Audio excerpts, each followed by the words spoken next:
ఆపదామపహర్తారం దాతారం సర్వసంపదాం లోకాభిరామం శ్రీరామం భూయో భూయో నమామ్యహం. జై శ్రీమన్నారాయణ.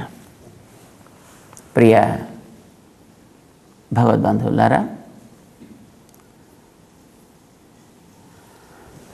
ఏదైనా ఒకటి నేను చేస్తున్నాను అని ఒక వ్యక్తి అనుకుంటే దానివల్ల కలిగే లాభానికి నష్టానికి కూడా ఒక బాధ్యత వహించాల్సి వస్తుంది. తనే జరుపుతున్నప్పటికీ కూడా తన వల్ల జరుగుతోందనేది లేకపోతే దాంట్లో వాడికి లాభంతో అవసరం లేదు, నష్టంతో బాధ్యత ఉండదు వాడికి. ఉదాహరణకి ప్రభుత్వాలు ఇచ్చే నీరు కరెంటు చూద్దాం. నీరు మేమే ఇస్తున్నాం అంటారనుకోండి, ఆ నీరు రాకపోతే వీళ్ళు మాకు అక్రమం చేస్తున్నారు, అన్యాయం చేస్తున్నారు, వాళ్ళ మీద ఆరోపణలు వస్తాయి, పడాల్సి వస్తుంది. పవర్ ఇస్తున్నారు అనుకోండి, ఇదంతా మొత్తం మా వల్లే వస్తుంది అన్నాడు అనుకోండి, ఏదో కారణం చేత వాడు ఇవ్వలేకపోయాడు అనుకోండి, మళ్ళీ వాడి మీద నిందారోపణ వస్తుంది. నిందారోపణ వస్తే నిందని పడాలి. సరే, ఎవడైనా పొగడ్త కావాలనుకుంటాడు తప్ప నిందారోపణ రావాలి అని అనుకోడు సాధారణంగాను. కానీ ఇవి చాలా వరకు సహజంగా జరిగేటటువంటివే ఉంటాయి. కానీ వాటిలో వీళ్ళ కర్తృత్వాన్ని మధ్యలో తెచ్చుకుంటారు. సరే, ప్రభుత్వాలు ఏం చేస్తాయి, దాన్ని పక్కన పెట్టేద్దాం, అది మనకు సంబంధించింది కాదు కనుక. కానీ ఈ ప్రభుత్వం దగ్గర మనం చూద్దాం, ఈ పట్టణంలో మనం చూద్దాం, శరీరం అనే పట్టణంలో ఏం జరుగుతుందో ఒకసారి మనం గమనిద్దాం. ఎన్నెన్నో చర్యలు జరుగుతున్నాయి దీంట్లో. కానీ అంతా నేనే చేస్తున్నాను అనేటటువంటి గర్వం ఒకటి మనిషికి ఏర్పడుతోంది. నేను లేకపోతే ఇదంతా జరగదు, ఒక సంఘం ఏర్పడుతోంది. ఇది మళ్ళా కలిగే లాభం అంతా నాకే, ఫలాశ ఏర్పడుతోంది. కర్తృత్వ దోషం, సంఘ దోషం, ఫలాశ అనే దోషాలు, మూడు త్రిదోషాలు వీడికి వస్తున్నాయి, వీడి మీద పడుతున్నాయి. మనుషులు సాధారణంగా చేస్తున్నారు. అయితే ఇవేమైనా మనం కావాలనుకుంటే జరిగేవా? ఇందులో ఏదైనా ఇప్పుడు చూడండి, మనం గాలి పీలుస్తున్నాం, వదులుతున్నాం. సరే, ఏ ప్రాణాయామాలు చేసేటప్పుడు గాలిని ఇన్నిసేపు పీల్చవలను, కుంభకము చేయవలను, రేచకము చేయవలను, పూరకము చేయవలను. ఏదో వీడు 10 సార్లు లోపలికి పీల్చుకుంటే 20 సార్లు లోపల ఉంచవలను, 5 సార్లు బయటకు వదలవలను. ఏవో కొన్ని ప్రపోర్షన్స్ ఏవో ఉన్నాయి. 1:2:2:1/2 ఇలాగా ఏదో ఒక ప్రపోర్షన్ ప్రాణాయామాలు చేసేటప్పుడు, మళ్ళీ ఇటు నుంచి చేసేటప్పుడు, లేదు ఒకసారి కుంభకం మీద ధ్యానం లేకుండా చేస్తుంటారు. అంటే పూరకాన్ని దీర్ఘంగా చేసి మళ్ళీ రేచకాన్ని దీర్ఘంగా చేస్తూ కుంభకం అనేది దృష్టి పెట్టకుండా దాన్ని విడిగా అట్టబెడతారు. కొందరు కేవలం కుంభకం మీదే దృష్టి పెట్టి చేసేవాళ్ళు కొందరు ఉంటారు. 4వ అధ్యాయంలో ఇలాంటి వాళ్ళ గురించినటువంటి ఒక ప్రస్తావన కృష్ణుడు చేశాడు భగవద్గీతలో. ఇది మామూలుగా జరిగే దాంట్లో ఇది వీడి అనుకుంటే ఏం జరగట్లే. ఈ పూరక కుంభక రేచకాల ద్వారా వీడేమైనా సిస్టమ్ను కొంచెం పాడు చేసుకుంటే చేసుకోవచ్చేమో, కానీ సహజంగా పుట్టి వాడు పోయేంత వరకు సాగేటటువంటి ఈ శ్వాసోచ్ఛ్వాసాల్లో వీడి ప్రమేయం ఏమీ అక్కర్లేదు. మెలకుగా ఉంటే ఇంకా ఎవడైనా కొంత వీడు దాన్ని ఏదో మ్యానిపులేట్ చేసే ప్రయత్నం చేస్తాడేమో అని అనుకుందాం. మరి నిద్రపోతున్నప్పుడు నేను కుంభకం చేస్తున్నా, నేను పూరకం చేస్తున్నా, నేను రేచకం చేస్తున్నాను అని అనుకుంటాడు ఎవడైనా, ఏముండదు.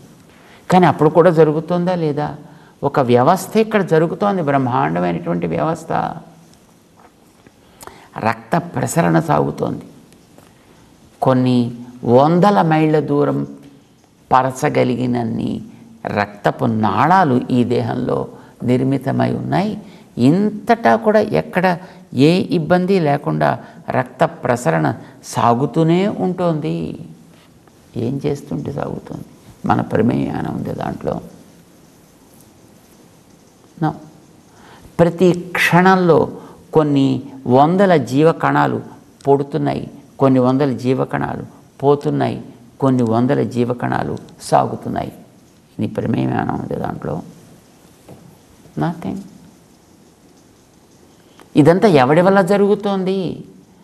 ఇదంతా ఒక వ్యవస్థ, ఇదంతా ప్రకృతి కల్పించేది ఇది. కానీ ఇదంతా నా వల్ల. ఎవరు చేసేది పని? మనస్సు. మనిషికి భగవంతుడు లేదా ప్రకృతి. మనస్సు అనేటటువంటి ఒక యాప్ ఇందులో తయారు చేసి పెట్టి పంపించాడు ఇక్కడికి. దీన్ని సక్రమంగా వాడుకుంటున్నాడు ఈ మనుషులందరూ కూడా.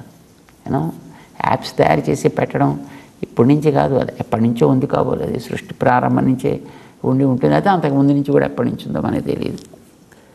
కానీ but that app is being utilized by human beings very well. మిగతా జంతువులకు కూడా అది ఉంది, కానీ అవి పెద్దగా వాడుకోవు, అవసరం లేదనుకుంటాయి. వాటి మనన పని చేసుకుంటూ ఉంటే తిరుగుతుంటే వస్తుంటే అందంగానే ఉంటుంది వాటి జీవన వ్యవస్థని మనం గమనిస్తే. ఎటొచ్చి దాన్ని హైలీ కాంప్లికేట్ చేసుకునేటటువంటి ప్రాణి మనిషి ఒకడైనా.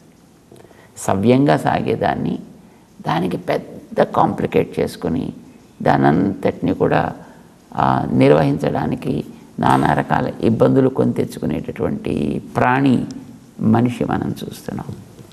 దీనివల్ల పోనీ ఏమైనా మంచి జరుగుతోంది అంటే దీనివల్ల జాతికి నష్టం, దేశానికి నష్టం, ప్రపంచానికి నష్టం, పర్యావరణానికి నష్టం జరిగేటటువంటి స్థితిలే మనకు కనిపిస్తున్నాయని మనందరికీ తెలుసును. సింపుల్ ఉదాహరణ, వెరీ సింపుల్. ప్రాణికోటిని కాపాడేటటువంటి ఒక పెద్ద రక్షణ కవచం భూమికి ఓజోన్ పొర అంటారు కదా. ఓజోన్ అని ఒక పొర ఉంది అన్నమాట. అది ఈ ఓజోన్ పొర రక్షిస్తుంది. ఎంతకాలంగా రక్షిస్తుందో మనకు తెలియదు. బహుశా కొన్ని లక్షల కోట్ల సంవత్సరాలుగా రక్షిస్తుంది.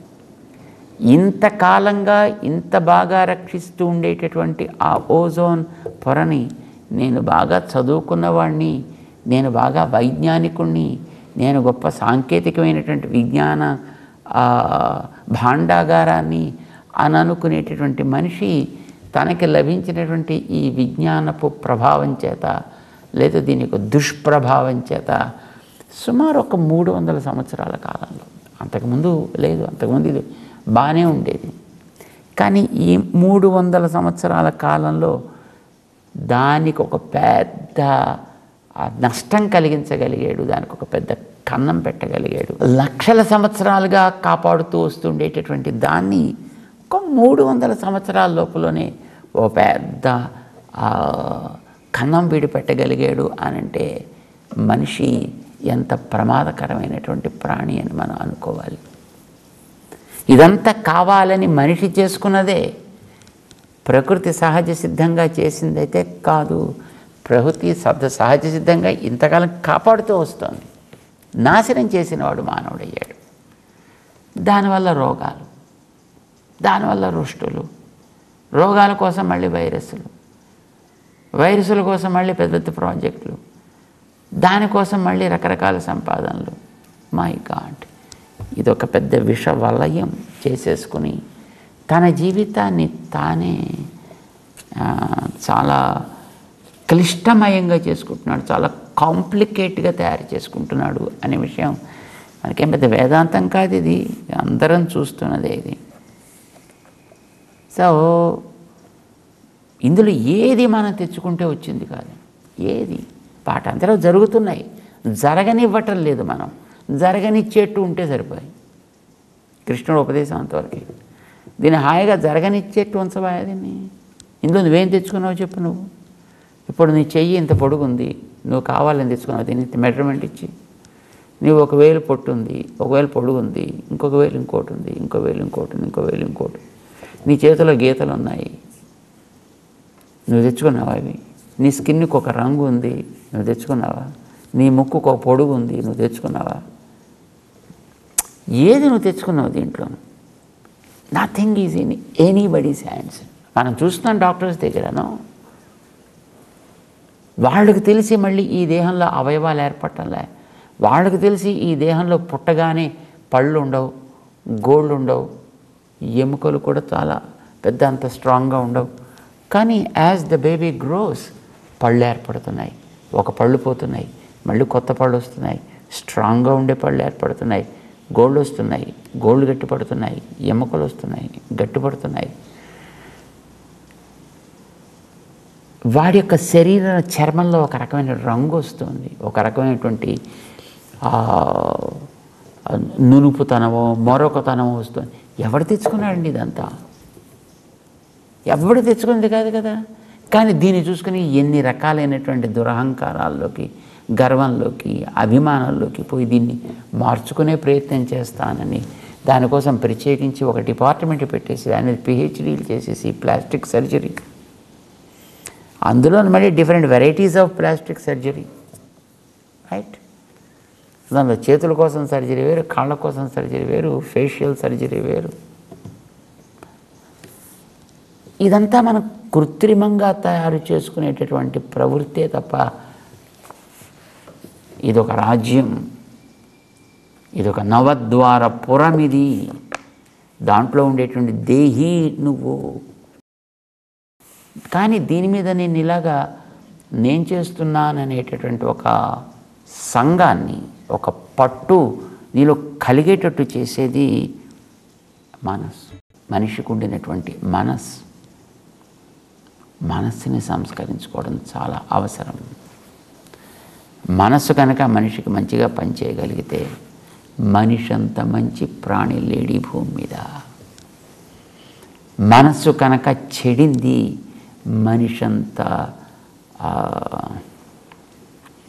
విషపు ప్రాణి, ఒక విషపు కీటకం, ఒక పరమ క్రూర మృగం మరొకటి లేదు. పెద్ద పెద్దవిగా ఉండి డైనోసార్స్ని కూడా లేకుండా చేయగలిగినటువంటి ప్రాణి అండి మనిషి. మనిషి అంటే మాటలా? భయంకరంగా ఉండేటటువంటి పెద్ద పెద్ద మృగాలని కూడా కంట్రోల్ చేసి వాటిని తన అధీనంలో పెట్టుకోవడానికి తగ్గట్టుగా ప్రవర్తించే ప్రాణి మనిషి అంటే కదండి. సో మనిషి కంటే అతి క్రూరమైనటువంటి మృగం మరొకటి భూమి మీద లేదు. మిగతావన్నీ కూడా పెద్ద క్రూర మృగాలు కాదండి, వాటికి కూడా భయంకరమైన క్రూర మృగం ఏదైనా ఒకటి ఉందంటే అదేదో మన వాళ్ళు చెప్తుంటారు, శాస్త్రాల్లో చెప్తారు, మనం చూడడానికి ఇప్పుడైతే కనిపించదు. వ్యాళి అనేదో ఒకటి ఉండేది అండి, వ్యాళి. మామూలుగా ఏనుగు కూడా భయంకరం కదా సింహం అంటే, సింహానికి కూడా భయంకరంగా ఉంటుంది అండి. దాని పేరు వ్యాళి అని పెట్టారు. అప్పుడప్పుడు సింహాలు లాంటి వాటిని కూడా భయపెట్టే రేచు కుక్కలు అంటారు, అప్పుడు రేచు కుక్కలు. అలాంటి వాటికి కూడా భయంకరంగా ఉండేదండి వ్యాళి అనేటటువంటిది. ఆ వ్యాళిని కూడా నిర్మూలించగలిగినటువంటి మహనీయుడు మనిషి అంటే వీడి ఆ దారుణమైన ప్రవృత్తిని మనం ఏం చెప్పాలి? ఇలా చేసేది ఎవరు? మనస్సు. మన ఏవా. అందుకే పరమభక్తులైనటువంటి మహానుభావుల్లో నమ్మాళ్ళవారు లాంటి మహనీయులు, హే మనసా నీకు నమస్కారం పెడతా, నిన్ను మొక్కుతానోయ్, నా మాట వినవాయి, కొంచెం నాతో తోడ్పడవాయి, నువ్వు ముందర పారిపోకోయి, నన్ను కూడా కాస్త తోడు చేసుకుపోవాయి. ఆళ్ళవారిలో చాలామంది ఇలా ప్రార్థనలు చేస్తారండి. తమ మనసుని ఏ రకంగానైనా కాస్త అనుకూలంగా ఉండేట్టు చేసుకోవాలి, దానికి అనుకూలంగా ఉండి కనీసం దాన్ని మంచి మార్గంలో తెచ్చుకోవాలి. ముందుత్త నెంజే అని పేరు పెట్టారు దానికి. నాకంటే ముందు పరిగెట్టేటటువంటి హే మనస, మంచికైనా చెడుకైనా. ఇప్పుడు దేవుడి దగ్గరికి కనుక దేవుడికేసి తిరగగలిగితే అందులో మళ్ళీ that goes to the extremes. చెడు కోసం తిరిగితే even that goes still words.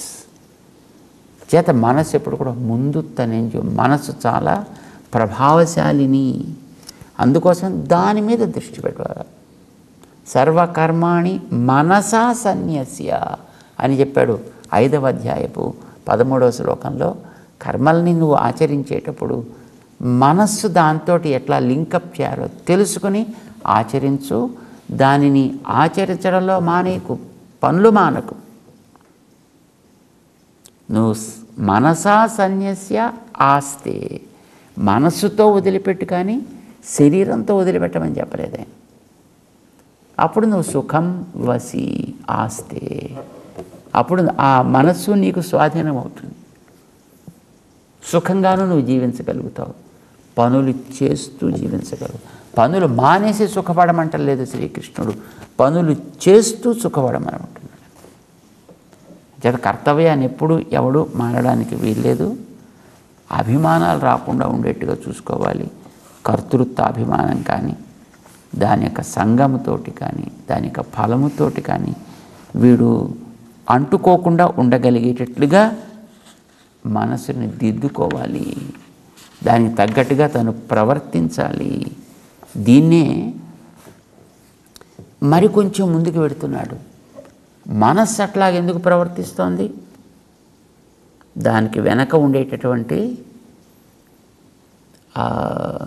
వాసనలు, ప్రాచీనంగా చేసి పెట్టుకున్నటువంటి వాసనలు, ఇలాంటి వాసనలని క్రమబద్ధం చేయగలిగే యోగ్యత ఉంది ఈ జీవుడికి, ఈ దేహి. కనుక వీడికి పేరు పెట్టేయండి భగవంతుడు. ఏంటది? ప్రభుః. ప్రభుః 14వ శ్లోకంలో చెప్తాడు, న కర్తృత్వం న కర్మాణి లోకస్య సృజతి ప్రభుః న కర్మఫల సంయోగం స్వభావస్తు ప్రవర్తతే. స్వభావస్తు ప్రవర్తతే. ఎవడెవడి స్వభావం వాడికి తగ్గట్టుగా ప్రవర్తిస్తూ ఉంటుంది. ఆ స్వభావాన్ని పట్టి వాడు ప్రవర్తిస్తాడు. ఈ స్వభావం దేనివల్ల ఏర్పడుతుంది? వాడికి ఉండే కర్మ వాసనల వల్ల. నిజానికి మనం దీనికి పెట్టుకున్న కర్తృత్వం, లేకపోతే సంగమో, లేకపోతే ఫలకాంక్షో అని అంటుంటాం. కానీ వీడికి ఆ కర్తృత్వం నేను చేస్తున్నా. ఈ కర్తృత్వం అహంకారం వీళ్ళు కలగడానికి కారణం వెనకాదుండే కర్మ వాసన. వాసనలు చాలా కీలకమైన పాత్రని పోషిస్తుంటాయి. వాసనే మొత్తం అన్నిటిని నడిపిస్తూ ఉంటుంది. అటు కర్మని ప్రేరేపిస్తుంది, అటు మనస్సుని ప్రేరేపిస్తుంది, ఇంద్రియాలని ప్రేరేపిస్తుంది, పని జరిగేటట్టు చూస్తూ ఉంటుంది. పని జరిగి దాని పబ్బం గడుస్తూ ఉంటుంది. ఇది కౌరవుల పక్షాన చేరినటువంటి శకుని లాంటిది. శకుని మనకి తెలుసును మహాభారతంలో. పాండవులకి మేనమామ, కౌరవులకి మేనమామ. వాళ్ళ పక్షాన ఉన్నాడు. వాళ్ళ బాగోగులు కోరుతున్నట్టే చెప్పాడు, వాళ్ళకి క్షేమాన్ని కలిగిస్తున్నట్టుగానే చెప్పాడు. కేవలం వాళ్ళ విజయం కోసమే తను పాకులాడుతున్నాను అన్నట్టుగా చెప్పాడు ఆయన. నిజానికి వాడు కూడా పాపం పిచ్చోళ్ళు నమ్మారు, వాళ్ళ పంచన చేర్చుకున్నారు. పర్యవసానం ఏమైంది? ఆశ్రయాస, నిప్పులాగా మారాడు వాడు. అబ్బో, నేను నిప్పు లాంటి వాడిని. ఆ నిప్పు కాదు, ఇది కాల్ చేసే నిప్పు.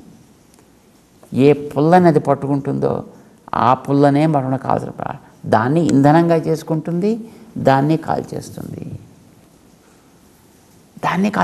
పూర్తిగా. మనకి తెలుసును, ఒక అగ్గి పుల్లని మనం వెలిగించామంటే దాంతో దీపం వెలిగిస్తాం. కానీ వెలిగించి అలా పట్టుకుంటే క్రమంగా మొత్తం ఆ పొలను కూడా లేకుండా చేసి పారేయగలుగుతుంది. అదే నిప్పు. దేన్ని అంటుకుంటే దాన్ని పూర్తిగా నామరూపాలు లేకుండా చేసినట్లే మనలో కూడా కర్తృత్వం, నేను చేస్తున్నాను, ఇది ఒక పెద్ద నిప్పు లాంటిది. నా కర్తృత్వం నా కర్మాణి లోకస్య సృజతి ప్రభు. వీడు ప్రభు, వీటన్నిటిని నడిపేవాడు వాడే. శరీరంతో చేత్తో పనిచేస్తాడు, కాలుతో పనిచేస్తాడు, నోటితో పనిచేస్తాడు, కంటితో పనిచేస్తాడు, ముక్కుతో పనిచేస్తాడు, చెవి, దేహం అంతటితోటి పనిచేస్తాడు. దేహం మీద తన ఆధిపత్యాన్ని నెరపుతూ ఉంటాడు ఈయన. కానీ ఎట్లా నెరపుతాడు? ఒక మిషన్ ముందర పెట్టినటువంటి ఒక వ్యక్తి ఒక technician are an engineer maybe, వాడు ఆ మిషన్ని నడుపుతుంటాడు, ఇటు నడుపుతుంటాడు, అటు నడుపుతుంటాడు, మధ్యలో చెక్ చేసుకుంటూ ఉంటాడు, పాయింట్స్ చూస్తుంటాడు, వస్తుంటాడు, వెళుతుంటాడు. ఇవన్నీ వీడు చేస్తున్నట్టుగా ఈ శరీరం అనేటువంటి ఈ రాజ్యం మీద ప్రభువు జీవుడే, వాడి వల్ల ఇదంతా జరుగుతోంది. అంతవరకు బాగుంది. ఏది కనిపిస్తోందో అంతవరకు జరుగుతుందంటే లోపలే మనం ఏం చేయలేము. లోకస్య సృజతి, ఈ పైన కనిపించేటటువంటి దాంట్లో అది కూడా కొంతవరకు, అన్నీ చేయలేం మళ్ళీ కనిపించే దాని మీద కూడా. కానీ మొత్తం అంతా నేనే ప్రభువుని అని అనుకుంటాడు, నా వల్ల ఇదంతా జరుగుతోంది అని అనుకుంటాడు. కానీ తగదు. న కర్తృత్వం న కర్మాణి లోకస్య సృజతి ప్రభు.